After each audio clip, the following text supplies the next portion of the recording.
मावळ लोकसभेसाठी महाविकास आघाडीचं ठरले हा उमेदवार उतरणार निवडणुकीच्या रिंगणात। आत्ताची सर्वात मोठी बातमी सगळ्यात अगोदर आपल्या चॅनलवरती। आगामी लोकसभा निवडणुकींच्या जागा वाटपांच्या संदर्भात महाविकास आघाडीच्या येत्या 27 फेब्रुवारीला बैठक होत आहे। आतापर्यंत राज्यातील 48 लोकसभा मतदारसंघांपैकी 39 जागा वाटप करण्यात आला असून उर्वरित जागांबाबत येत्या बैठकीत चर्चा करण्यात येणार आहे। यातच पुणे जिल्ह्यातील मावळ लोकसभेसाठी जागा आता ठाकरे गटाकडे जाण्याची शक्यता असून ठाकरेंनी याबाबत एक वेगळी रणनीती आखण्यास सुरुवात केली आहे। शिवसेना ठाकरे गटाचा हक्काचा लोकसभा मतदारसंघ म्हणून मावळ लोकसभा मतदारसंघाकडे पाहिले जात आहेत। त्यामुळे महाविकास आघाडीत इतर घटक पक्ष मावळच्या जागेसाठी आग्रह नसल्याचे दिसते। त्यामुळे शिवसेना ठाकरे गटानेही महाविकास आघाडीच्या घटक पक्षाला सोबत घेत काम करून सुरू केले आहे।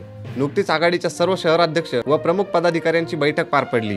या बैठकीत समन्वय ठेवण्यासोबत कोणत्याही परिस्थितीत मावळची जागा जिंकून आणण्यासाठी सर्वांनी मिळून खल झाल्याचे समजत आहे। मावळ लोकसभा मतदारसंघावर महायुतीत एकमत झाल्याचं दिसत नाहीये। राज्यात सत्ताबदल झाल्यानंतर राजकीय गणित बदलली आहेत, त्याचा परिणाम म्हणून मावळ लोकसभा मतदारसंघात महायुतीत दिसून येत आहेत। याबद्दल तुमचे मत आम्हाला कमेंट करून नक्की सांगा आणि अशाच नवीन ताज्या बातम्या बघण्यासाठी आपल्या चॅनलला सबस्क्राईब करायला विसरू नका।